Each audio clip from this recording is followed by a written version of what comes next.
just got our first guest, Frank Stea, in the building, and I'm very excited. How are you? Good morning. Good morning. Is this too early for you? Nah, man. Guess what? I respect and I appreciate the grind, man. 7 a.m., man. You can get a lot done. You got your full day ahead of you, man. I mean, I'm sure you guys... we started to take advantage. Yeah, no, we started to take advantage, and after work, we go to gyms, so it's actually helping work. Absolutely, absolutely. I appreciate you guys having me. Yeah, man, I can't believe that people don't know your story. I mean, obviously, you don't even know how you've impacted me and inspired me, but I found your podcast so many years ago. I'm not sure if you still do ATG, All Time Great Podcast. No. I stopped that basically when I started working with Top Rank, and then kind of brought it back for the other guys and stuff, but not much of a conflict, just not enough time to do it, but I love it. This is... Yeah, listen. I mean, listen, if I could do it, like, you got your own brand here. You guys got your own brand here. If I work for somebody else. You guys work for yourselves. So if I was able to do it, I would do it. Make a living, feed my family, I would do it. But, I had to cross over and, maybe sell out and... Nah, absolutely not. Absolutely not. I think most content creators obviously go independent, just like musicians, until they can get picked up by a major, which is Top Rank. So you, again, your story is inspiring to me because you were independent and now you're with Top Rank, and we'll get into the stories, but I mean, you are in that gym every single day. You've met all their stars, and you've probably been to most of the big fights in the last 5 to 7 years. But I want to take us all the way back because I know these guys, they just don't know about ATG. And the way that I found you was your first interview for the first Tyson Fury, Derek Chisora fight. You guys did, you had Fury and Chisora on your show. No. I wish we had Fury and Chisora. We had Chisora and Malik Scott. Really? Yes. And it went, you might be thinking, one time we had Steve Cunningham after he got knocked out by Fury, and he went and we had one of the guys on the show said something to him, and he wigged out on him. And it made big news in the UK. But I think he's got to check his archives, guys. It was Chisora and Malik Scott, and they said some stuff about each other, in that interview. I mean, it was going back and forth, you couldn't get away with today. Yeah, definitely. I don't know. I feel strongly you might have to check the archives. So you don't remember ever having Tyson? Bro, I quit smoking weed a long time ago, bro. So my memories, it's a little off. Well, I do smoke. What was the name of the channel? ATG Radio. Yeah. It was on Blog Talk. Yeah, it was on Blog Talk. It was on Blog Talk, and it might still be out. But it wasn't. You gotta remember this. It wasn't podcasts. We were doing podcasts before they were podcasts. It was called internet radio. So we had the internet radio. I mean, we tried to play it off because we thought terrestrial radio was the thing, but it wasn't, because what we were doing, the Boxing Voice, ATG Radio, there was some others. It kind of, for boxing, of course, but it kind of laid the groundwork for all the podcasts that are today. Something like this. I mean, look at this. This place is beautiful. Yeah, man. I was watching you on TV before I even came in the studio, so you guys doing it big. No, I'm just saying. I was in the green room. I was like, damn. Okay. Yeah, no, man. Wait till you see. This is just temporary. The building that we get in May 15th, it's amazing. I don't know if you heard the photographer Peter Lick. Yes. Yeah. We bought that building. So I heard you got like stripper poles, you got like ashtrays filled with cocaine. It's gonna be lit. Bro, are you allowed to say that? Yeah, hell yeah. We're not governed by the FCC. No, like, that building is gonna change everything. I swear. Because it'll give the fighter and the person, the guest that's gonna be coming in a different feeling. I mean, my man brought in floors from one of the basketball teams. I can't wait. But back to you. Sure enough, that podcast, you guys did it for a while. I believe your co-host was Tim Cudges. Tim Cudges. What's going on with him? Tim's been slanging cell phones very successfully for the past 10 years. So he got completely out of the sport. Tim was like, his work ethic was better than anybody that I ever known, but he had his own personal things that kind of kept him away from it. And so, like, a lot of times with me, I'm a little nuts, but I can kind of keep the ship going, but I don't always like being the pilot. I don't always like being the captain. I like to have either a co-captain or play the co-captain. It's just, I'm a team type of guy, and absolutely, just to keep it running. But if Tim's on his game, and shout out to Tim, I don't know, he should be watching this. Shout out to Tim. Tim's got one of the best work ethics I've ever known. I believe he did some small promoting before he got out, right? He did, and he was doing celebrity boxing. With one of the Feldman brothers. I'm not sure. I think it's David or Damon Feld, the one that didn't do BKB. He was doing that. He was doing celebrity boxing, and I think he won all his fights. He had like a championship or something. This was like a couple years ago before the pandemic. Nice. So how long were you doing ATG, and were you doing anything else within the sport? Nah, this is 17, 18, 16 years. I'll be living in Vegas. So I come from South Philly. And in Philly, wow. I'm born and raised. On the street corners is where I spent most of my days. Just don't slap Chris Rock. No, guess what? You know what's crazy about that Will Smith thing? I'm not just saying Philly. No, that's an East Coast thing. Philly for as far as Philly, East Coast, much love to New York and everybody else on the East Coast, Jersey, all that stuff. But in Philly, with the Will Smith thing, when he did the Chris Rock, I don't know if you guys were going to talk about that. That right there, and I was asking a couple, obviously Monday morning, everybody's talking about the slap. So I'm asking people, what do you think's more disrespectful? Somebody coming up to you and stealing you and socking you, or slapping you? The slap. It's the slap. It's the slap. So if I don't like somebody, right, very easily can I go sneak them, right? Mm-hmm. And then what do you get? Maybe you knock the dude out, maybe whatever. It's not as disrespectful. At least the ill intent. But you go up there and you slap somebody, you got to register that. The person getting the slap's got to say, shit, how do I react to this? Because you don't know how you react. For sure. I've only been slapped by women. And, I didn't react. I kind of react like Chris Rock did when women slap the shit out of me. So I just sit there like, oh, you just slapped the shit out of me. You know what I'm saying? But if a dude did it, I don't know what kind of level of disrespect I would take. Now, I've been smacked by a man, and it's like I told my audience, you have a little conversation with your subconscious, man. You're frozen, but time is still moving, and you're like talking to stuff like, he just smacked the shit out of you, right? Like, what we about to do? Are we just gonna sit here? And you have to decide what it is that you're gonna do. And it's a tough decision that not many can make. Look at Chris Rock. You know what I mean? Look at the way that he reacted. Obviously, he's getting praised for his reaction, but can a lot of us just sit there while someone smacks us? You don't know until you get smacked. So, I don't know how you react. No, I tried to fight. It just so happened that dude just was way better than me. The slap was better than the fight. So he was saving me, to be honest. Like, dog, you're not on my level. But I had to learn my lesson, and he dusted me up. You know what I mean? So it was a bad day all around. Got slapped and beat up. But, you have to decide to do something. If you walk away, you're stuck with that forever. And you can't, shake it, in my opinion. I'd rather fight and lose than get smacked and walk away, for real. That's a fact. And then the way Will walked away, too, was pretty He walked away like a badass. He strutted. He walked up like this, and then he walked back with a little more swag going back. And I was like, oh, shit. But that's I think so. You never questioned whether it was fake. That was going around the internet that this was fake. It was staged. If it was fake, listen, Will Smith won an Oscar that night, so he did a great job. I say it's real. There's no. Yeah. I don't know. You got to pay me to have a man come up and smack me. Maybe they did. Maybe they did. Was it a skit, part of the Oscars? Hey, guess what? We need more of that. If that was a skit.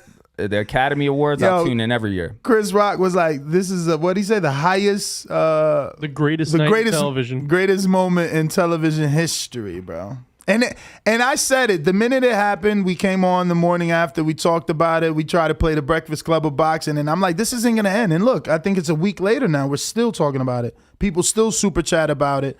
It's not gonna finish. No. And the memes are crazy. The internet's undefeated. No, I was literally scrolling through Instagram before the show started, and I'm seeing like fucking fight posters of like Chris Rock and Will Smith. No, there's odds on my bookie. Really? My bookie has betting odds for Will Smith versus Chris Rock. Possible fight, it says. So what are the odds right now? Will Smith's minus 500. All right. Chris Rock plus 3. That's like Shakur and Valdez odds. Yeah, but I don't know. I think it should be a little bit wider. That's actually Tank and Rolly too, which we found crazy. No, actually Tank is minus 700. Minus 700. Yeah, so he's doing better than Will. Doing better than Will in that sense. But so what came after? So after ATG, like what was next for you? How did the Top Rank opportunity come about? So let me. I don't want to go too deep into ATG radio because I probably don't remember a lot of it. But how I got started, and this is interesting. I got started doing an internet radio show with Charlie Zelenoff. Oh wow! So when I did that, champ Charlie Z for the champ, the GOAT. So when I did that, I was like, okay. And then Andrew Hartley, his only his professional opponent, he did one. So I was going back and forth doing them with both of them, and I was like, yo, this shit is like amazing. And so I was like, hey, let me start one on my own. I forget what it was. It was like $20, $30 a month or whatever for the premium. And you start with like the 30 minutes. But that's how I got started. So to do that with Charlie Zelenoff, I kind of piggybacked off him. No matter where you go in the world, people bring up to me, they meet me to go, oh shit, Charlie Zelenoff, Charlie Z. Before they associate me with any other fighter. And I'm proud of it. Bro, I listened to those episodes. Yeah, so I'm, with that, listen, the guy, I listen, if Charlie watches this, Charlie, I got nothing but love for you, bro. But, man, you're getting older. Got to find yourself a Kim K lookalike or something and settle down, I think. Bro, he's infatuated with Kim Kardashian. It's hilarious. He be asking Shannon Briggs, yo, help me out. Get me a call with Kim K. You don't know who's Charlie Z, the dude wild to beat up. Yeah, I know exactly who he is. He does. He's got balls, man. He's got balls, and crazy son of a gun. Whether you like him or you don't like him or whatever, he's a fixture in boxing or combat sports. Bro, I remember those interviews. That's hilarious. I'm telling you, I listened to all of those shows. It's hilarious. I remember those. So it starts with him, and then you go, years, did the ATG for a number of years, and then around 2013, I got a call out of the blue because I used to go to the fights. I did the whole reason of doing a radio show was to get credentialed. Because the thing is I used to pay to go to the fights, and then I would bring people with me who couldn't afford it either, so I'd pay for them as well. And after a while, going to fight after fight, the bank account starts going down, your savings and all that kind of stuff starts going down. So I was like, I didn't know nothing about what was going on around the ring, so I'm seeing everybody with the credentials. I was like, yo, I got to get me one of them and start talking to these people. And then whatever, just little by little, you just go there and you shake everybody's hands, introduce yourself, and just see where it goes. And then you got the call. Doing that, media. I remember doing ATG and Rick Reno from Boxing Scene. He used to transcribe some of the stuff and give me writing credit. So I was like a writer for Boxing Scene, but I never wrote anything in my life. Yeah. So he that just would help. Transcribed your audio podcast and gave me the credit for it. So that would also help. So I would, I used to not get credentialed for the big fights because they were just like, it's internet radio show. Fuck them. You know what I mean? But eventually Boxing Scene, World Boxing News, they would transcribe my stuff, and, I would use them as credentials to get into the bigger fights. That's what's up, man. And then from there, meeting everybody on the outside of the ring, and then just one day out of the blue, I don't think my personal life was cool. I'm married, I got kids and stuff like that, but I don't think, I don't know where I was going with myself. I think I had like painkiller addiction, and I was just like, one day I got a call. Brad Goodman called me, matchmaker at Top Rank, and he's like, yo, you want to come work for us? And I was like, that's so fucking out of the crazy. blue, like never expressed my interest in going to work for him. And I was like, yeah, absolutely. And then, like, bro, new life was breathed, of course, came into me, and I was like, oh shit, okay. And then I remember it took a couple months, and then I remember I was calling, I was like, yo, this and this. And one day I went to the office, and I remember I forgot what I wore, some whack ass shit, like a sports jacket, and it didn't match. Might have been too big. You know what I mean? And I went in there and I met Bob, I met Todd, Brad Jacobs. And I remember it was weird because I was just, I don't know what to fucking say. I don't know what the hell I'm doing. So I was helping out with matchmaking, and I did that for my first year and a half. They hired you to help matchmake. Yeah. So I was working with Brad Goodman and Bruce Trampler, and the two best ever. I mean, of course, Bruce Trampler is considered the best ever, and by all means, that's great. But Brad Goodman, I have personal things with that, but he's an amazing matchmaker. He's insane, but I guess you got to be. Lord have mercy. All this time, I got Brad's number maybe 10 years. I didn't know he had the power to give out jobs. Yeah, so it's like this. You know what? The one thing I could say to anybody is break bread with anybody that you enjoy their company in the game. And don't hesitate. I mean, if it's the last $50 in your bank account, it could be worth it. Because I say, if you reach for the check and you get there, you got to pay for that shit. I mean, pull it. I mean, but the guy at the table obviously is a millionaire. You know, you make the offer, but obviously that person should pay. So I remember one time, and Miguel Diaz, Brad, a few others were like, yo, everybody was so impressed. And it was like a table of 10. And I grabbed the check, and I might have had a couple $100 on my account. I remember I grabbed the check. I was like, all right, fuck it. This was to pay the bill. This was a good night. And I'm not just, they knew, you know, it's still to this day. I'm not wealthy or, you know, I make a living. I got 3 tuitions I pay for my kids. So, you know, it's not, and eventually I got 2 daughters, so I might have 2 weddings to pay for. So, you know, I grabbed it, and I didn't think, I was just like, I'm not here for no freebies. And I didn't do it to like, yo, let Frank, but they noticed later on. And that, you know, that worked out. A lot of people sit at those tables just for the free meal, and yo, I'm sitting with this guy and I'm sitting with that guy, and you know, you just kind of hold your own. And that's amazing, man. So they started you off assisting them matchmaking. Have you gone up the ladder, and what year was that? How many years ago was that? So shit, 9 years. Wow. September will be 9 years. Wow. So September 2013. I did matchmaking. I moved from matchmaking to like event coordinating, event support. So I was on the road, and I would go. We had, at the time, we had True TV. So I was like one of the main guys of doing True TV. I remember that. And I was doing stage managing.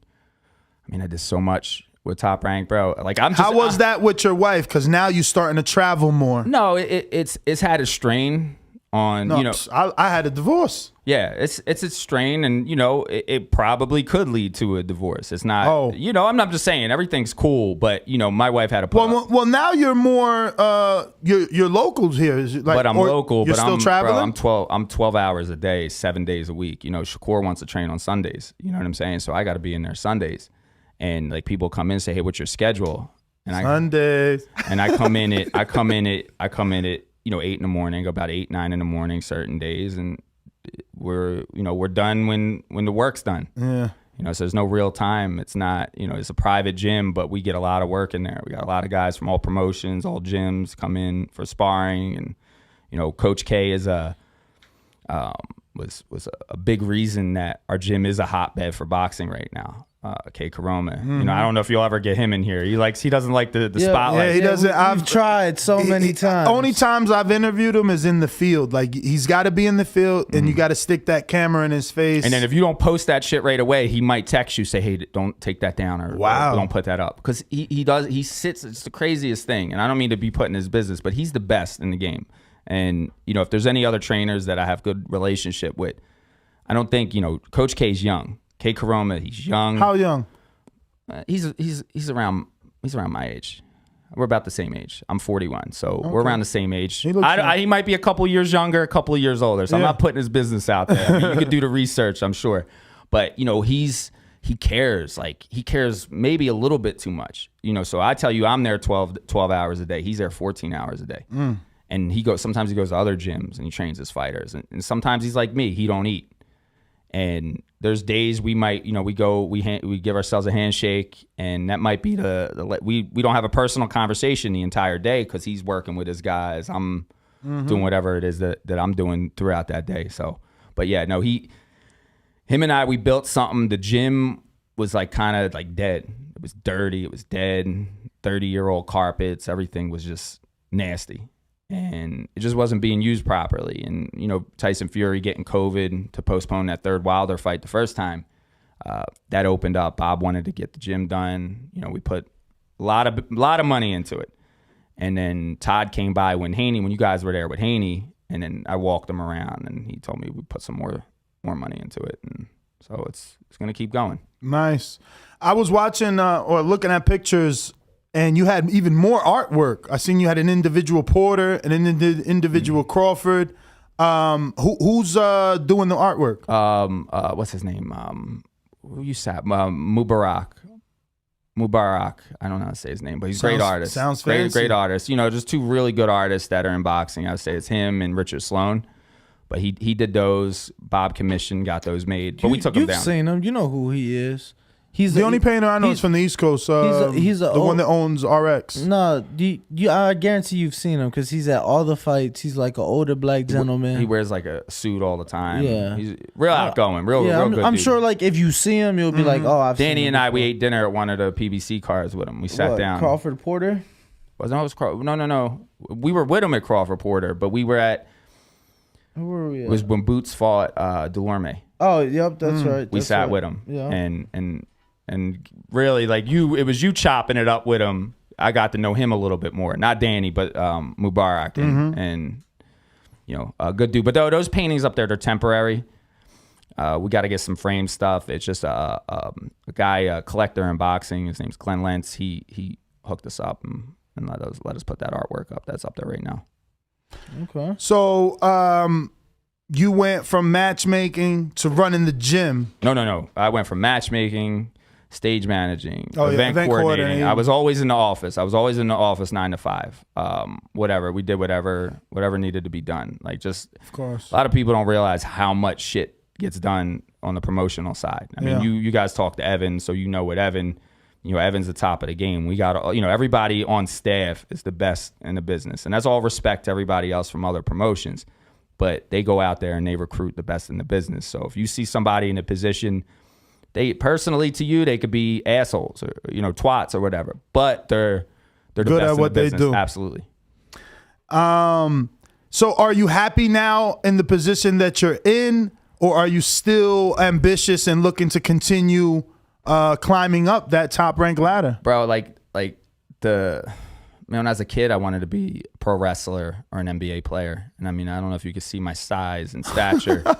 I'm not saying that's impossible. You guys could do whatever you want to do if you put the hard work in and believe in yourself. But as a kid, that's what I wanted to be. But my hobby. I don't know that any man has got into the NBA at 5'2" though, Frank. Yeah, no, it's not. He's not 5'2". I'm 5'8.5". Come on, Danny. 5'8.5". Give me 5'9". Let's put 5'9" on my stats. I'm about to say he ain't 5'2". I don't remember that. No, but I'm short. You know what I'm saying? But I could ball. I could ball for the little guy that I always was. And it was good. I was all right. But with that, I didn't achieve that. So I go into the Army. I do my little 7 years in the Army, and that ain't really something I really wanted to do, but I did it, and then got out, and I was like, yo, I got to get my shit together. How many years you do? 98 to 05. Okay, so 7 years. Yeah, I just got done doing 7 years. Yeah. What was the reason that you went? Just to do something? Just to have something? No. So I used to like procrastinate, and I used to just front like, yeah, I'm gonna go in the Army, because I wasn't doing nothing. I was my grandfather had a produce business, and I was doing that, and I wasn't making shit. And then I stole a car, and I got arrested. I got caught. And what kind of car? Ford F-250. What'd you do with Pickup truck. I crashed into a parked car, and then I ran from the cops. and this is in Philly, right? This is in Philly. Okay. Yeah. So I would have got away. My boy was just lazy, and he didn't want to run, so he got caught. And then I remember I was jumping over. I was in the Northeast. This is like the nicer neighborhood, so the cops come quick and jumping behind yards, and I'm hiding in the bushes and in the front like yard of a church. And I hear dogs barking, and I'm thinking, shit, they brought the police dogs out. But it was really me jumping over yards, waking up like neighbor dogs. So I'm hearing dogs barking. The cops did drive by, and they were like, yo, we got the one guy. And I'm like, fuck, I got to go. Oh, man, he came out. My boy got caught, and I didn't know, at the same time, my boy wouldn't have ratted me out. But you don't want to, I didn't want to let him sit. It wasn't his fault. It was my fault. I took the car. He was just an accessory. And it was just something. I forget what the thing was. It could have been like $10,000 in fines, maybe a little more than $10,000 in fines that I had. And obviously at that time I couldn't afford it. And then my mom was dating a politician at the time in Philly, and was able to get me off. And all I had to do was go to court. But me, I like to talk. So I get in front of the judge, and judge goes, hey, this happened, that happened. I was like, Your Honor, I didn't do this like the way they said I did it, and this is gonna fuck up my dream of joining the United States Army. And all I had to do was go up and just say not guilty, but I had to tell a story. Yeah. And she said, all right, bring me back enlistment papers and I'll drop all the charges. Wow. So that's how I got. And then, I did 3 years was my first enlistment, and then 9/11. I've only heard stories of that shit. I didn't even know that was official. Like that your charges could get dropped if you went to the army. If I didn't say anything, because like I said, my mom was dating a politician, or kind of dating a married politician, and and it was able to get me off. In Philly, you were able to do that. You could get parking tickets or moving violations fixed if you knew the right politician. That was one of the great reasons of being a Democrat in Philly. And we, just getting off, just show up. The guy told me just show up, just stand in front of the judge, say not guilty, whatever, and that's it. Just go. And I had to give an elaborate story, and then I joined the army. It's funny. I had a similar story myself. It's a similar story. I'm not gonna get into it. Well, if you didn't, if you got a similar story, now what are we gonna wait till the show's over? No. So all right, you brought the army, you brought the military shit up. I know you're a vet. Bring that shit up. I was gonna go Air Force Reserve, but I was gonna go to college, right? Cool, no problem. And then I get pulled over, and some things are found in the car, and so then I go to court, and I told them like, yeah, because I had just graduated high school, and the judge like, yo, what are you doing? And I'm like, oh, I'm Air Force Reserve, and he stopped me. He didn't even. And he's like, all right, cool. And I just said, fuck it. And then I was really dealing with a girl. And that's why the Air Force thing just came to mind. Because she was like, instead of going to college, just fucking let's do active duty together. And, we could be together. Yeah, that shit ain't work out. But and you got to be a little smarter to go to the Air Force than some of the other branches. Like I know in the Army, I remember I barely passed it. Was it the ASVAB test or ASVAB? Yeah. The ASVAB, yeah. ASVAB, yeah, there you go. Yeah, funny story. I took my ASVAB beyond. I was super fucking high. Word? I forgot I had it because I took it in high school. I didn't take it like at the at not the recruiter's office, but where they ship you off from. I know a lot of people take it there. MEPS? MEPS. I can't even remember, and I'm the one that was in the fucking service. I took it in high school. My high school offered it. I forgot I had it, and I remember I showed up like fucking lit, and I took it, and I remember the recruiter I was talking to, which I shouldn't have listened to. But he's like, yo, only focus on the mechanical section. Well, I didn't know that he's telling me this because they needed mechanical people. I'm thinking like, oh, like, whatever. That's the section I need to focus on to get the jobs I asked for. So, yeah, man, fucking ended up joining. I was 18.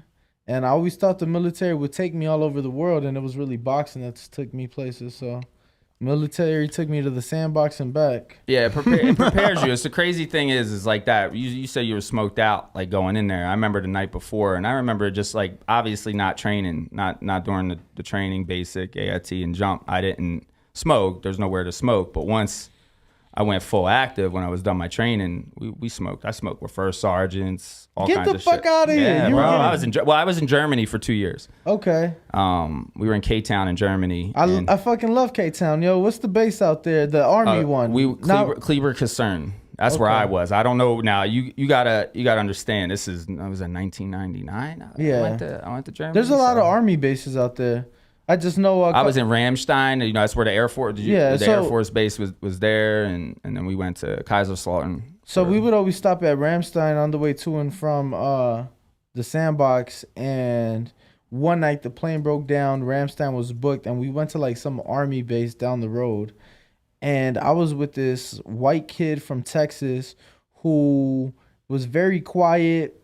Didn't party, saved all his money, didn't ever see him outside. And I'm like, bro, we're in fucking Germany. How about we go out and, see K-Town? So we went out. Dude gets trashed, and we're on this Army base, and I had to like carry him to the room, and this kid just fucking like threw up all over his uniform. And when you're on official travel, you got to travel in uniform. So I had to find laundry detergent at like 2 a.m. on this Army base and like wash his uniform. But good times in Germany. You're a terrible influence, Danny. Good times in Germany. Oh, Germany's good. You know what though? And I like to bring this up because I think this is funny. But they used to have like bomb fucking Chinese restaurants in Germany. Really? And the crazy thing, this is a culture shock now. We got to go back. I mean, I don't know if this is something I should be saying, but the Chinese restaurants in Germany, they speak 2 languages, Chinese and bad German. Okay. As opposed to Chinese restaurants from New York. So you get Chinese and bad English. And that was like one of the crazy things about it is it's the same shit there that it is. You know, they had like a couple corner Chinese restaurants. In DR, they know shit there. We got Chinese spots in DR, especially in San Pedro, and they speak very good Spanish. No, of course. Like, amazing. There's this guy on TikTok, and he's either in like DR. I want to say he's in DR, maybe like Colombia, but it's him and his son, and they're fucking famous because they have a sushi spot out there, and they're both Japanese. But they're like in the Spanish speaking country, and they'll go from like English to Spanish, and then here and there they'll throw in like a Japanese line at each other. And I watched their TikToks. I'm like, what the fuck? But no, it's like that. No, it was funny because when I went out there to K-Town, I had a donor food donor. No, it's like I think it's like Dutch maybe. Mm-hmm. But anyway, they were selling it in one of the many alleyways out there in K-Town. Nah, bro, it is alleyways though. Well, that's what I would. Maybe it's a street to them. To me, it looked like an alleyway, you know. But they would have bars and shit, and that was probably my favorite part about Germany. Each time I go, it's getting a donor because it's like the best drunk food ever. Maybe, yeah. You know, it's similar to a gyro. Similar to a gyro. Me, I was a picky eater up until like my mid-20s. Like, so I got like I'm like a kid. I don't want vegetables in my food and stuff like that. So I was even more pickier then. I was all cheeseburgers and like chicken nuggets then. So, and then Chinese food and stuff like that. I gotcha. So like any like cultural food, I never, it was like, yeah, let me try that. Cause I was 18, 19 years old in Germany, drinking and doing all that kind of shit. I gotcha. Really quick though, since we do have you here, I'm just curious, man, working all these years with Top Rank, I'm sure you have some either unique or funny experiences. You know, I'm sure certain things you can't share, but from what you could share. Funniest Bob Arum story. The thing is with Bob has a lot of funny stories, and Bob knows when I'm bullshitting because we're all bullshitters, and Bob will come and he'll bring me to his office, and then there's some shit I could say, but I don't, he's the boss. I don't want to, with all due respect, man, that's the king of this industry. But I'll go in there and he'll ask me like, yeah, how's this guy doing? I don't got a good impression of him. And I'll say, oh yeah, Bob, he's doing really good. And he'll go, Frank, I don't want to fucking hear this. And then I just sit there and I'm like, oh shit. And I'm laughing because, as a 90-year-old or whatever, at the time, maybe 89 years old, and he just erupts. And then I can't help but laugh. I don't, he knows if he erupts, I'm not going to sit there and take it serious. Right. He don't want to make me feel lower. It's just who he is. And I'm like, Bob, chill, man. It's all good. Don't worry about it. And then, you go in there and you just keep it real. And then he knows, he senses it. And I mean, that's one of the things that he has. But no, Bob is just some of the shit that he says. I don't know. I don't like to speak on somebody else's behalf or like put stories in there, but I do got a funny story, and I tell this story a lot, and it's one of the most generous things that has ever happened. People try to hook you up. I get T-shirts from fighters and stuff like that. So we were I was at a show in Reno, and I'm in my room, and I get a WhatsApp from a promoter from Africa. I'm not going to say his name, but I get this text from a promoter. Great guy, just he's real nasty to everybody else, but for whatever reason took a liking to me. And he's like, Frank, can you call me? So I get up, I call him. I was like, yo, man, what's up? And he goes, Frank, I need a beach. Right? And I go, and I'm sitting there and I'm thinking, it's maybe 10:30, 11 at night. And I'm like, we're in Reno. And I'm like, I know like, the bay is like, I'm like, bro, there's like maybe a beach 4 hours away. And he goes, no, I need a beach. So it took me a minute. I'm like, oh shit. I was like, okay. and I, you know, I caught it right away. I knew he wasn't calling for no fucking sand and water. So I'm in Reno, right? There's places in Vegas you can direct somebody to go to, and I've done that before. But I'm in the service industry basically. So when somebody wants something, I like to be the guy that can get it. And that's one of the reasons, you know, I'm good at my job. So I'm sitting there and I'm like, bro, I don't have no fucking connects here in Reno. But there was Backpage was still around. So I go in there and I'm I made sure I got the right search, man, woman and stuff like that. So I send them the link. I say, here, you pick this over here, help yourself. I didn't hear nothing back. So I WhatsApped it over to him. Maybe 2 hours later, I get a call. He calls me, he goes, Frank, come on down to the coffee shop. And I'm like, shit. I was like, all right. I was in and out sleeping. So I go down, I get dressed, I go down to the coffee shop.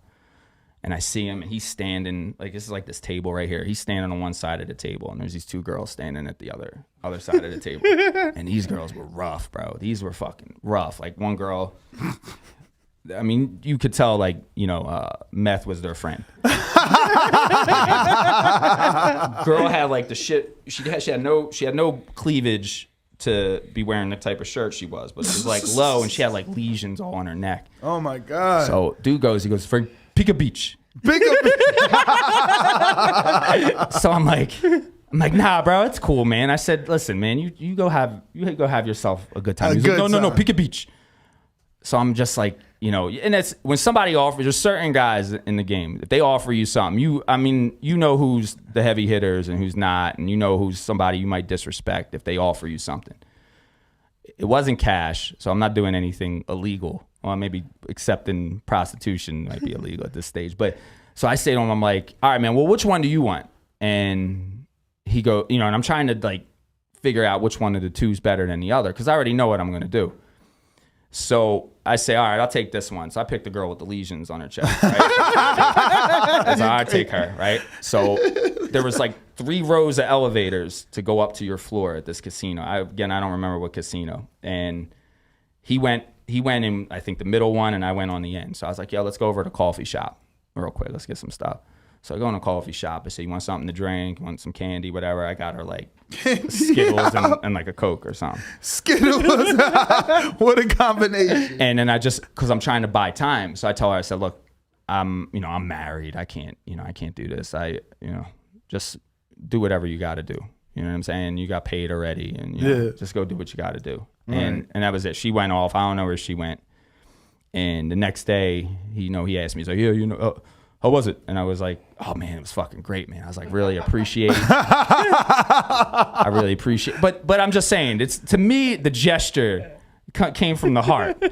And I had people offer me cash. I had people offer me shit like that just for helping them. But it was just for that, I was like, okay, that's what's up. You know what I mean? He meant well. Is this a guy you still speak to? Oh yeah.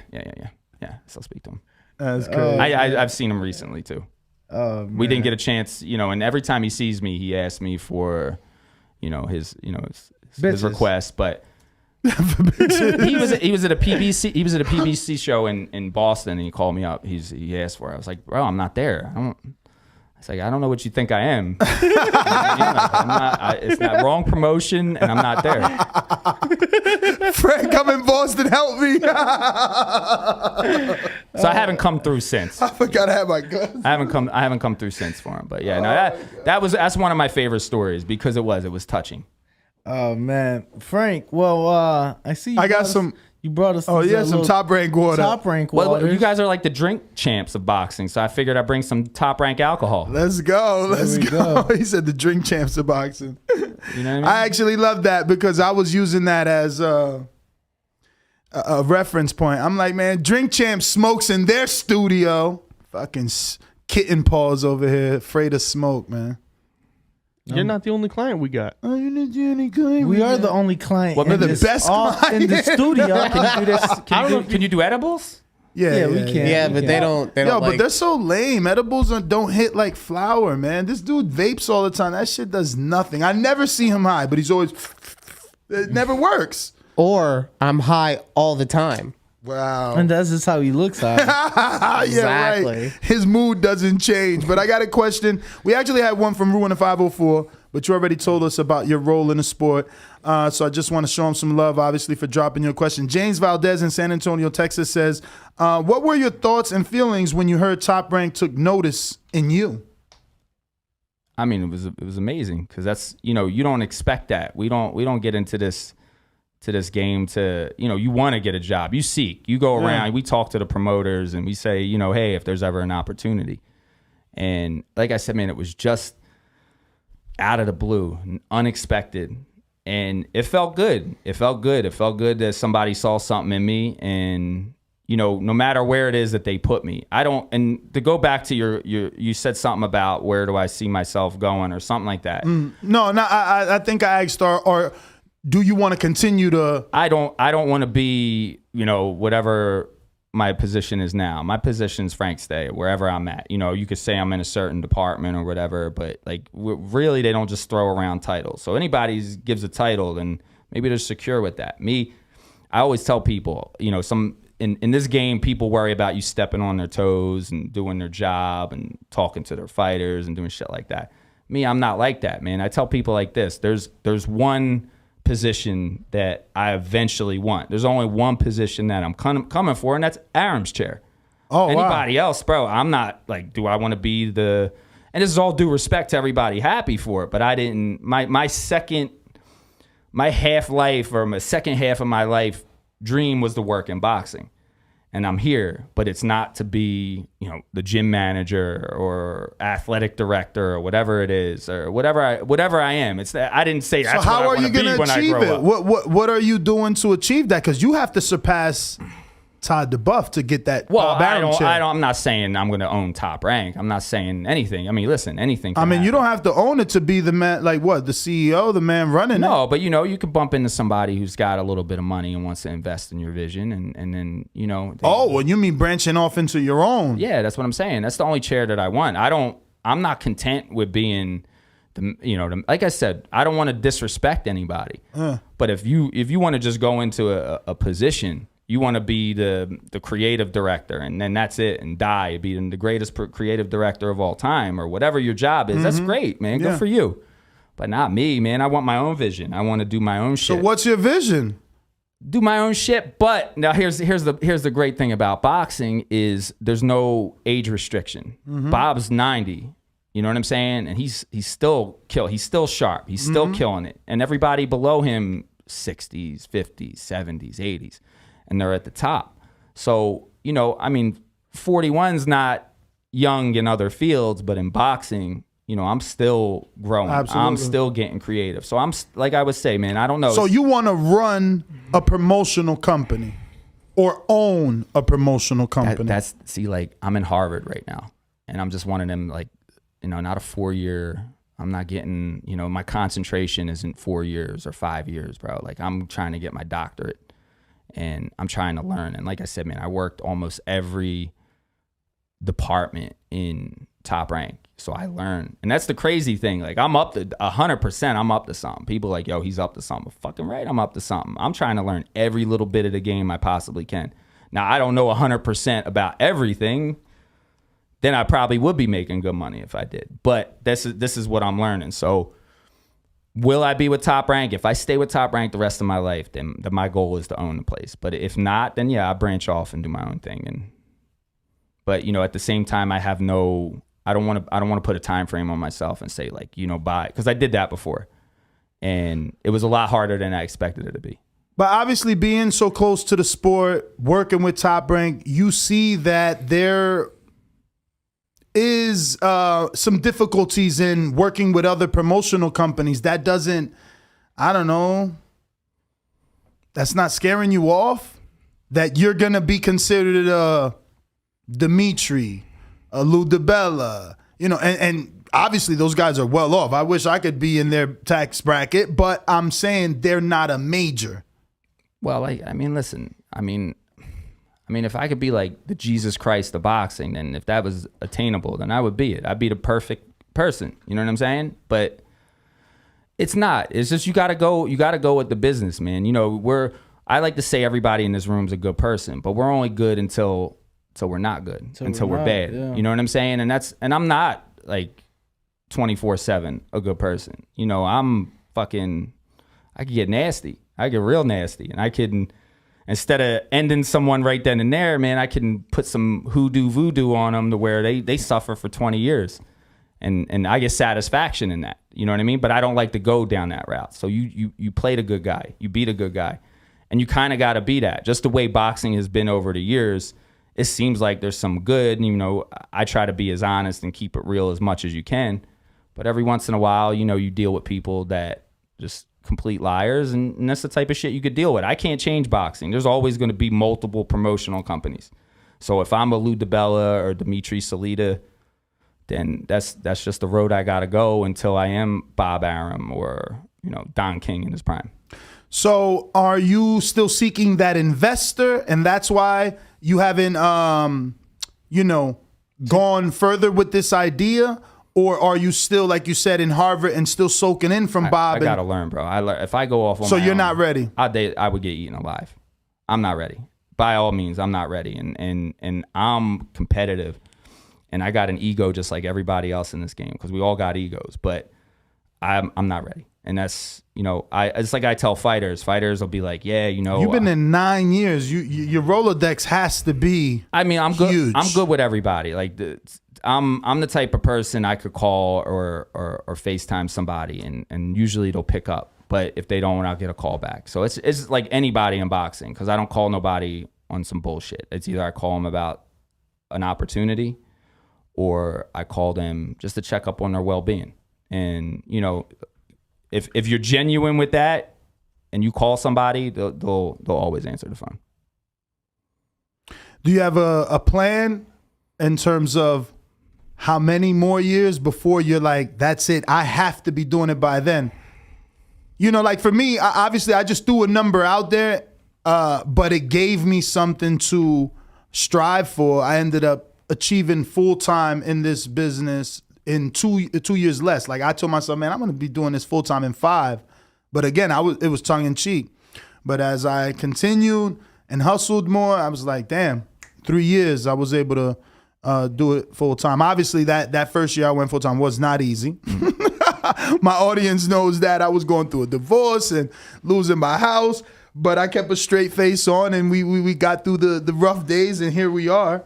But I did have a number.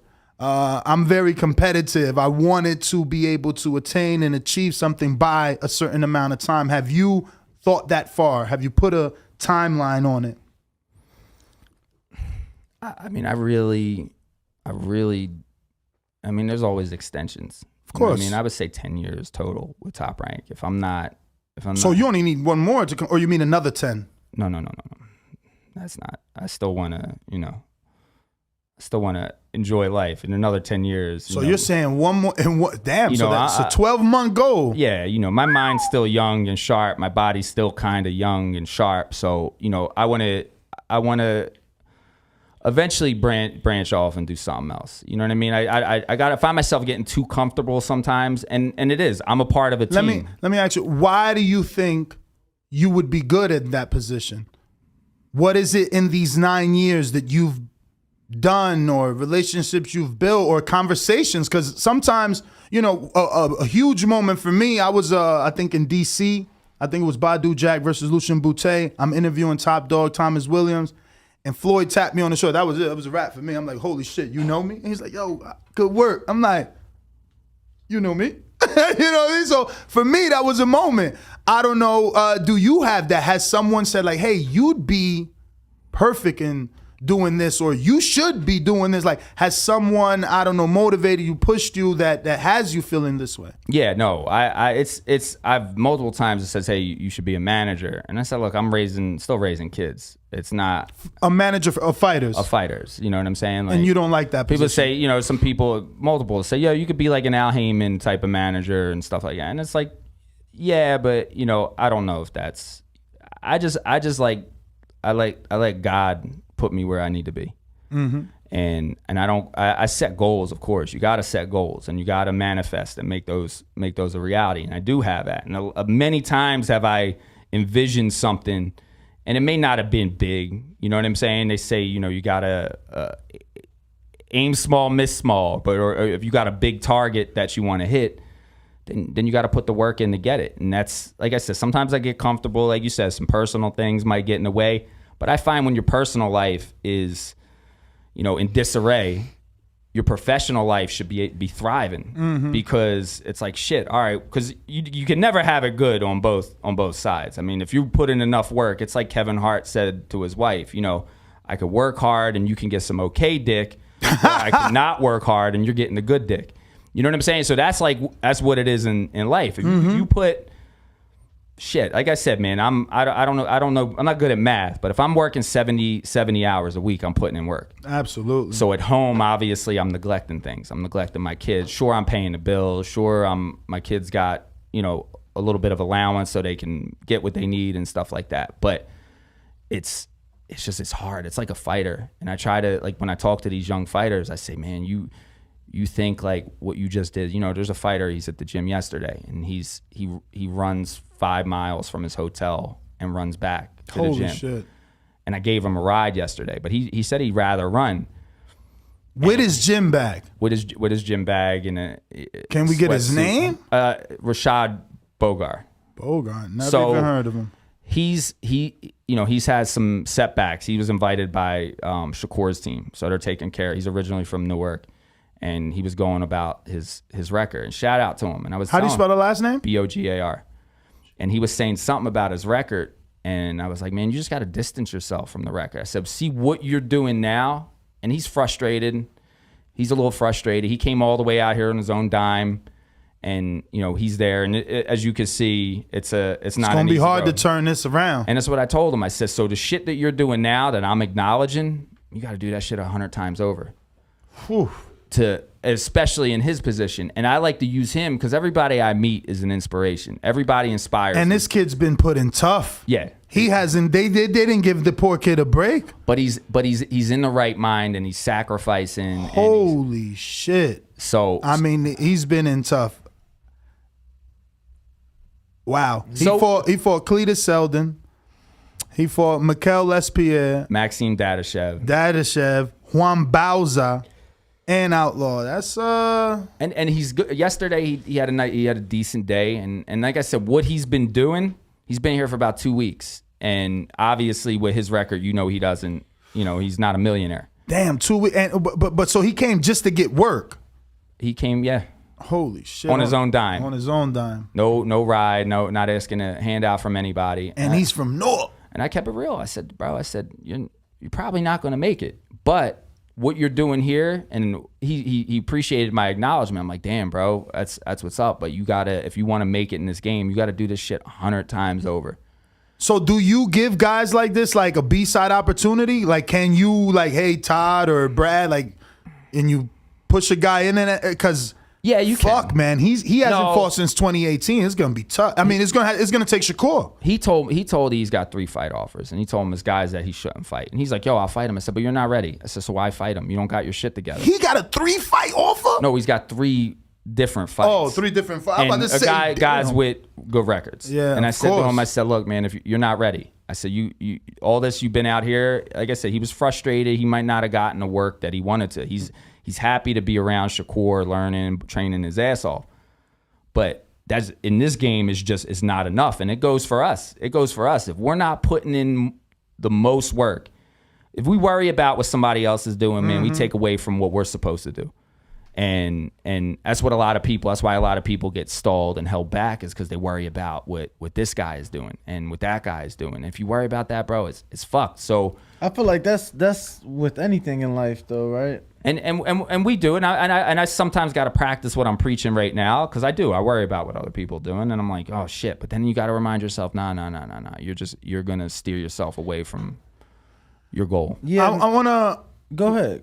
You sure? Yeah, Because I'm changing subjects. go ahead, we go about ahead. to grab that wheel all the way to the left, because aren't you the one that put together the sparring for Fury and Lovejoy? Yeah. How'd that happen? What made you pick Lovejoy? Well, that's this. Shout out to Tyson Fury. It's the first camp I'm not working with him. You know, his camps I helped out with sparring. I don't like taking full credit because there's other people who brought some sparring. Ben Davis and Sugar Hill brought their own guys.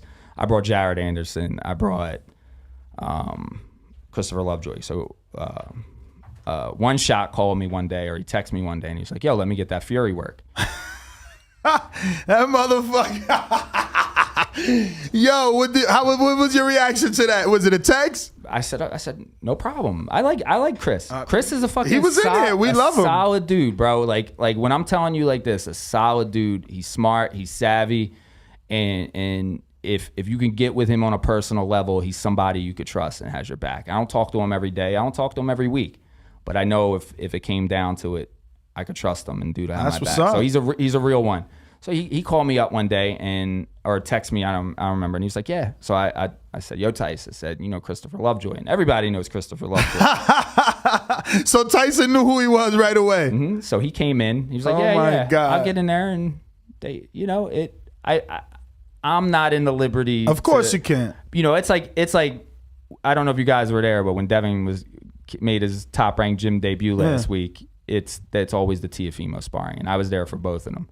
And they get on me all the time about, you know, me telling the media, or if I'm ever talking to somebody about it. I said, oh, it's just good work. It's one day I'll put it in my book, or if these guys fight, it depends on who I'm leaning towards at the time, then I'll tell the true story, or at least my true story. Yeah. You know, it's multiple people. But in that case, no, Lovejoy showed up and he sparred. How many rounds he do?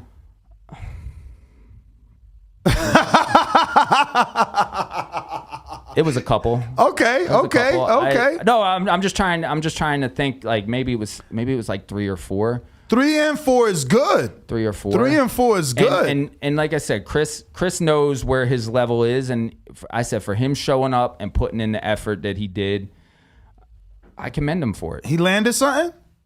He did good, bro. That's what's up. Listen, I can't get the details. Let me ask you this, because I've seen Fury and Jared spar. Did he do better than Jared did? Of course not. They're calling Jared a future world champion. So Jared and Tyson sparring, they elevated both of them. Jared elevated Tyson. Tyson elevated Jared. Just being there, because he was like 1-2-0 when he got into camp. Antonio Leonard called me one day. He was like, "Yo, man, get Jared into camp." And I was like, you know, he's not tall enough. So Wilder's what, 6'7", 6'6", 6'7", I don't know. And Jared's like 6'4". Who called you? Antonio Leonard. Okay. And he's like, get Jared in the camp. What's his name? And I was kind of against it because of the height. And then, you know, he's like, just make it happen. You know, Jay Prince is there, and these are guys that I'm really close with. And, you know, they take care of me. I want to always take care of them. So I did. I said to Tyson, I said, look, you know, I got this young heavyweight we just signed. Give him a shot. If he's not good, you just send him home. And they took him in, and Tyson's brother said he's probably the best boxer he's ever been in the ring with. Wow. And it's not like I could tell you the rumors. There's been like a story about him getting dropped and him knocked out. It has never happened. Yeah, no, Jared debunked that. He debunked that. It's never happened. And Jared, listen, if Jared could have just kept quiet on the situation. Don't get me wrong. There's days Jared was doing very well, and there's days Fury was doing very well, and there's days it was just like you need to pay to see that, what they do. And they said just two guys that just elevated their game. Jared Anderson's different. If Jared stays focused and doesn't let anything outside of the ring affect him or derail his route to the top, man, that's sky's the limit, bro. Absolutely. That could be a new Tyson. Just it's new insane. Mike Tyson. Yeah, new Mike Tyson. That's just what he does. Is just amazing, and he can only train harder and get better. You know, he's got an 8-round gas tank right now. You know what I'm saying? Because he's young. But once he gets that 12-round gas tank, unstoppable. Wow. Yeah, no, Jared. I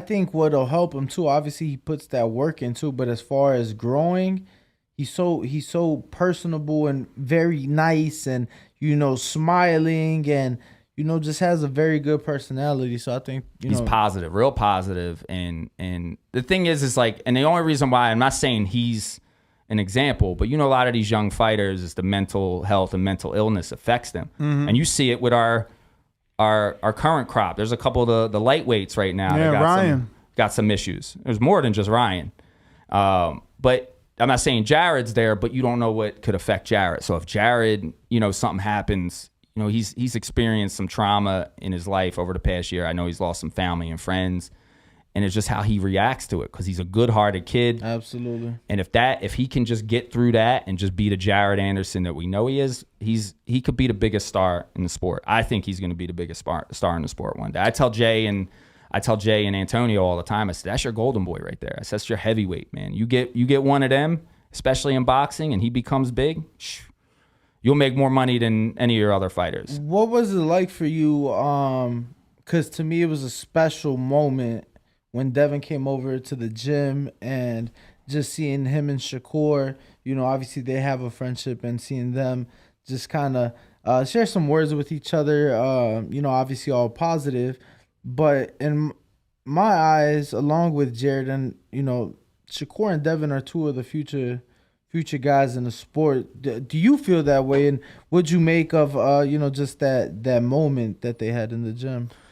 So Shakur Stevenson to me is the best fighter in boxing. Now, you go pound for pound, you got to have Canelo up there, just what that guy's accomplished. Shakur hasn't accomplished what Canelo's accomplished yet. But I mean, as far as like skill, I think Shakur is number one. I don't, and every time I tell him that, he'll say, no, Bud is. And I say, okay, I agree. Bud's a fantastic fighter, one of the best of our generation. We go down as one of the best of all time. But I just say Shakur's another young fighter.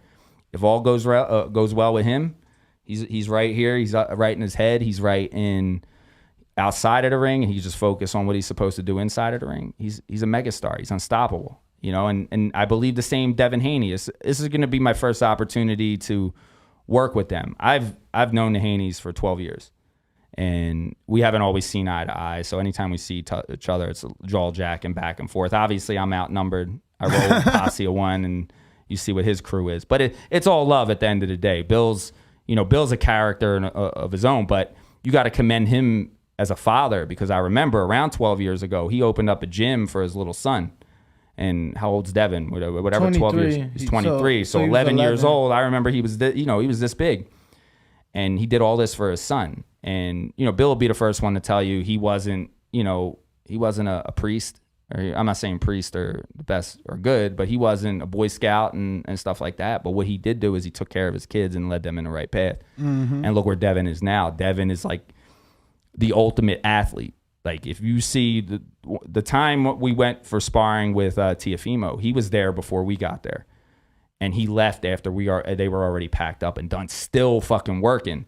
And then anytime I seen him, the kid just, I say kid, he's a man, but he just works and works and works, and then you just look at him, he performs, and he's just somebody else. He's gonna get better. He's just going to keep getting better because he's young and he has that work ethic. And his goal is to be undisputed champion. And I believe on, was it June 4th? 4th in the U.S., 5th in Australia. Yeah, see, I get those dates mixed up there. So June 4th, he's going over there for a reason. And, You making a trip? It depends. Most likely not. But if I get called upon to go, then I'll go.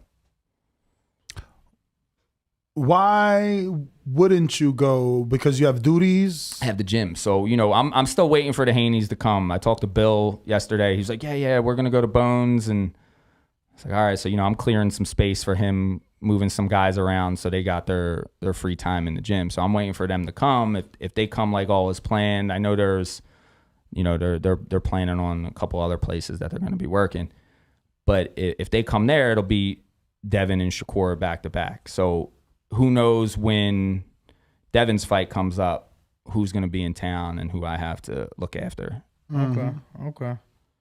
Fair enough. Fair enough. I got some more here from the people before we let you go. Brandon Lenz in Houston says, from your time as a matchmaker, how real is the concept of ducking? If you would say it is real out of a possible 100%, what percentage would you put on the fighter's role in ducking?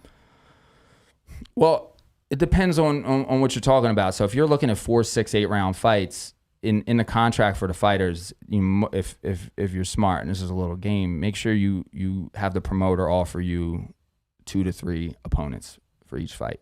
And a lot of guys just, if you don't have that in there, they can offer you one, say one and done, you turn it down, that counts as a fight without you actually fighting on your contract. Mm-hmm. So if a fighter says, hey, especially in those stages, you gotta pick and choose. But like I said, we got the best matchmakers that know, like, as far as developing, and some boxing dads or some trainers that are overprotective of their fighters will be like, oh, we don't like this guy right now. So I guess you could say that's ducking. But if you go up to co-main event and main event, it's not up to the fighter. It's not. So the fighter very rarely, and I mean, unless you guys have experience with that. I don't have a lot of experience. So with Earl's not ducking Crawford, in your opinion? No, man. These are guys at the highest level. They have managers. They have advisors. They have business advisors. They have all kinds of shit, all kinds of people in their ears. And usually the fighter will make the final decision. But there's times where those filters that I had mentioned that are around those fighters, they might not tell them the whole story.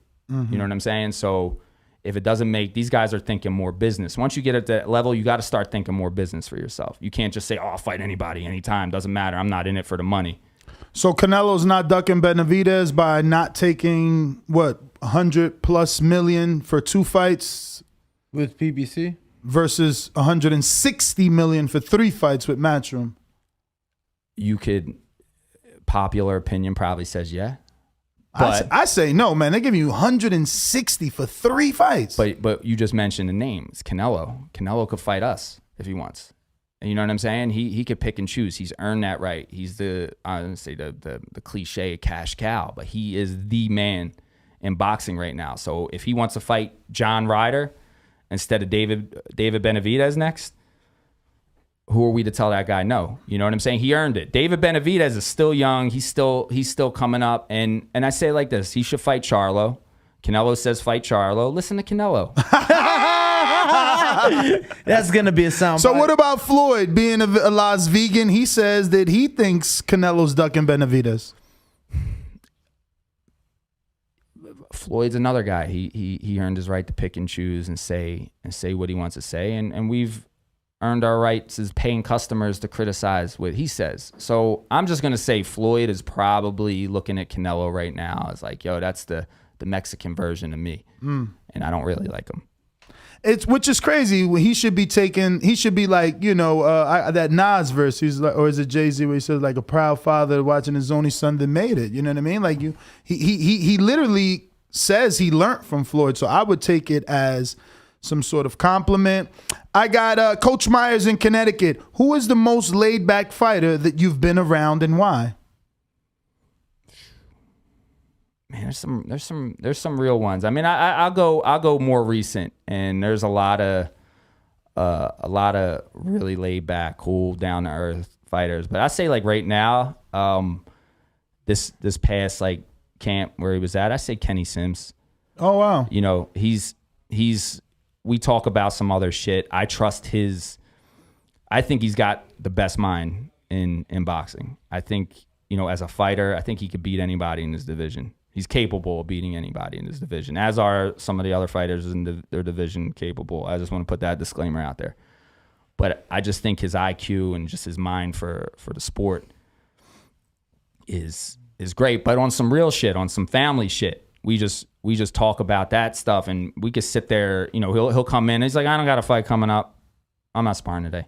He'll be like that, and then we'll just sit there and just chop it up. But there's so many of them. I'm just saying my recent interactions.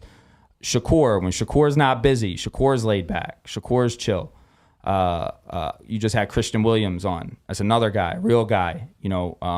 Good fighter, just laid back, real great personality, great charisma about him, but just somebody down to earth. You can just have like a real conversation, and you can tell him a little bit about your personal business. Same as Jared. Same as the one thing is what a lot of people don't realize is these fighters, they do have feelings. They are sensitive. I didn't know that. So we criticize them, and we talk shit, and we tell these guys like, you know, oh, you ain't that. But they hear it, they see it, it hurts their feelings. You know, I use Teofimo Lopez as an example. I don't know what he's going through. You know, he's like my little brother. We were basically best friends coming up, and you know, whatever the past year and a half, 2 years, we became estranged. But I still love him. I still wish the best for him. You know, he's another one. He looks like he's on top of the world, but he's sensitive. You know, inside the ring, he's not so sensitive, but outside of the ring, it's like any of us. No, he's super sensitive. You know, it's if your girl went and said, yo, you got a small dick. That shit's gonna stay on your fucking mind. And I'm not saying, I mean, us telling a guy, you're gonna go on a smashing spree to make sure she ain't lying. Exactly. Then you gotta prove yourself. You gotta that's why I always make you get a second opinion. No. This was like a thing more so in high school and maybe like my first year in Vegas. But any girl I had sex with, I always had sex with her twice, because if it was bad, you wouldn't have came back. You get what I'm saying? So that was like, you know, childish. You know, like I said, I was in high school, 18, living out here. No, yeah, I'll never forget. Like, you know, like when a woman's scoring her, I guess that's the thing. But I remember a girl said to me, like, you think I want your 2 minutes of dick? Or some shit like that. And I'm like, I still remember that shit. I don't always go 2 minutes. Sometimes I go a minute. You know what I'm saying? But in that case, you don't forget. So when you tell a fighter, like, yo, you're ducking this guy and you ain't shit and you look like shit your last. And I say like this, just like as the psychology of a boxing fan or a boxing insider, that's equivalent to that being told to us. Damn. Whether it's true or not. Yeah, no, listen, I learned the hard way that they have feelings, and they are very emotional and sensitive, and someone, whether or not they are looking, someone is sending it to them. So you're in a rock and a hard place regardless. But Frank, we got our next guest outside, and I think we're done. Actually, we got 2 last-minute ones slid in from our community. Brandon Maurice in Cincinnati says, are you familiar with the term top rank diet? No, what's that? You've never heard of a top rank diet? Top rank diet is this thing going around the internet that is kind of to like label the top rank upbringing of a prospect. You know, they give them their diet where they make sure, you know, they're getting what they need, all the nutrition. Give me an example of somebody on the top ranked diet. Keep it real. I would say Flores was on a diet for a minute, and you know, he had a couple fights that he didn't take. Albert Bell, he didn't take. Another, you know. Then you got fuck, man. We made shirts though. I'm gonna be real. No, I get it. I get it.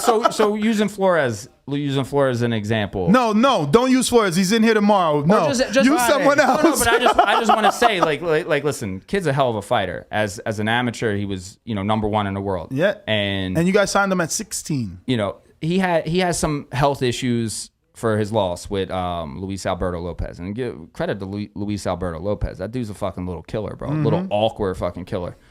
So, you know, these guys are learning on the job. I say like this, Top Rank develops fighters better than anybody. So if they get up to a certain place and we could say, oh, he hasn't fought anybody. I guess it's the Top Rank diet. I guess, you know, if he's a paying customer, he's entitled to his opinion, and I value his opinion, and I'm sure. Well, there's also this. Even Shakur, some would say he got it, right? Like, he earned his way to the WBO shot, and he should have fought Valdez 3 years ago, and instead he got a vacant title. And then he moves up, and Navarrete gets a vacant title. You know, so it's kind of the trend over there. You know, Josh Teller's moving up, and fucking Teo's rumored to get a vacant title off of laws versus some dude we never heard of. That's politics. I don't know the thing in the politics on that stuff. So I mean, I don't agree. I don't. Yeah, but those disagree. politics wouldn't exist if it weren't for the relationships with the promoters. Obviously, the WBO is showing favor to Top Rank for the years of business, like the same way they show favor to Frank Warren. You know, and Al Heyman gets favor with the WBA. You know, we call that what is it? WBA. What benefits Al? Okay, so it's like basketball. If the ref favors your team on a bad call, we'll take it. You know what I'm saying? It's the same thing I play. You know what team I play for. So if there's a bad call and it favors one of our fighters, I take it. Mm-hmm. Now, between me and you, off record, off air, there's a good chance I'm going to say, yo, you know, our guy might have lost. I'm not going to use any examples. I don't really have any examples off the top of my head. But, you know, how many times have I seen, being on the team that I'm on, have we got jobbed out?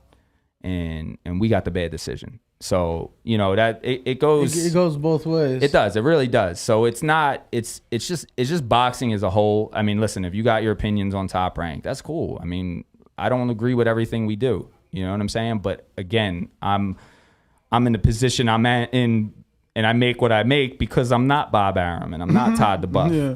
And I don't know what they know, and I don't have that experience, or Brad Jacobs, or all these guys that do run the shit. So if the Top Rank to them, it might be valid. I call it fighter development. So if you see a guy getting brought up, we try not to make our guys fight stiffs, even though it looks like it. At least the records perceived to be better than what they are. What the fighter is. And I got another one here. I don't know. You might take a no comment, or you don't know on this. Jay Miller says, on the Barbershop Conversation podcast, Cameron Duncan said there was a no black fighter rule at Top Rank for potential good fighters. He said there was an NBF sign in the office. Are you aware of that? NBF. No black fighters. Yeah. Oh, no. There was no sign. Cameron Duncan was the best manager in boxing. He had Bradley, Jesse Vargas, Terrence Crawford, Mikey Garcia. So it's Nonito Donaire. So he had all these guys, bro. And he was a good manager because he got his guys the best money. But once these guys figured out that they don't need him and don't need to pay him his money, then that's fine. I don't know. I've never had an issue with Cameron Duncan. He had... And I told him that before. Like, I know he told me on an interview, his quote was like, they can leave you as a manager. That's why I became a promoter. So, you know, I'm only saying that to say that maybe some of his bitterness still stems back from that. Like, look at the names we just listed off. Imagine he would have still had those names. Imagine he still has a piece of Crawford or a piece of Mikey. You know, he's making some serious money, but he doesn't. So I can see how he's a bit. He's sour. He's sour grapes right now, but it's. I mean, he got boots and Brandon Lee. He got boots, but he got an eye for talent. Somehow he finds it. He's one of the best recruiters that have ever lived in boxing, and I'll tell you like that. And if he has an issue, he had an issue with me about something, and I don't know, and that's just how he is. He just get. He might change though. When's the last time you spoke to him? Because he's super. He had to like. I think he had some sort of near-death experience. He did. He's born again. Super religious now. Listen, we're all born again. I mean, based off that, he has to at least entertain a conversation with you because, you know, Bible preaches forgiveness. It does, but the thing is I'm not saying Top Rank won't do business with him. Oh, no. I'm not saying him they haven't done business with him. I mean, you and he, since you said you had. I have no issue. Him and I don't. Well, you said he didn't like you. It's just for whatever, because I'm with Top Rank, and he was somebody I did like enjoy but he doesn't trust nobody, and he's been known to tell fibs here and there. And I'm not going in on him. I respect Cameron Duncan. I respect him for what he does. But whatever his issues are with my team, if he's not with us right now, good riddance. But if he brings something to the table, you know what I mean? He fixes us a plate that we can eat, then cool, so he never brought that. He never brought that boots plate to the table? Did. I seen him maybe 2 years ago. He came into the office and I was like, hey, Cameron. And he went right and had a meeting with Todd. Wow. So you guys had the chance at boots and didn't take it? We did, but there was so much other stuff that I know. I know. He did have another Chris Mittendorf and another guy involved. They just got him out now. So I get they didn't want to be part of Brandon that legal Lee, battle. You know, all these things like that he had. But, you know, Cameron, I wish him the best, man. I know he's been sick. I know he wears like a colostomy bag and walks around with it. I mean, I don't know if we should put that shit out there, but I wish him the best, man. I I wish him nothing but good health and success. Like I said, he was one of the best. But, you come at the team, and I remember he was talking shit about me one time. He's like, I don't trust this guy right here. And I'm like, Cameron, I'm standing right fucking here. So he said it in front of you at least. He said it.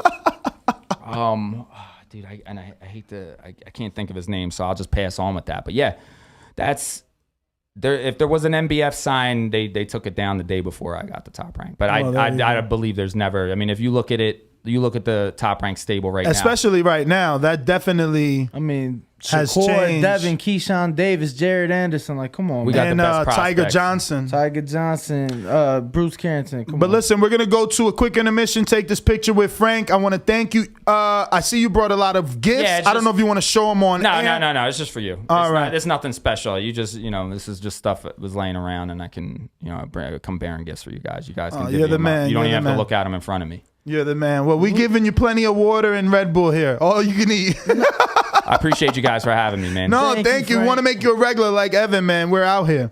Thank you. For the video, feel free to hit the like, subscribe, and share. As always, if you want to support us to the next level, head over to the patreon.com/ThaBoxingVoice. We have tons of exclusive from Border Wars, Untitled, betting shows, the list goes on and on and on. But in addition to that, if you guys have questions for fighters, trainers, and promoters, this is where you can submit them. We will run out, get these questions answered, and put it back on the show just for you guys. Appreciate it. Peace.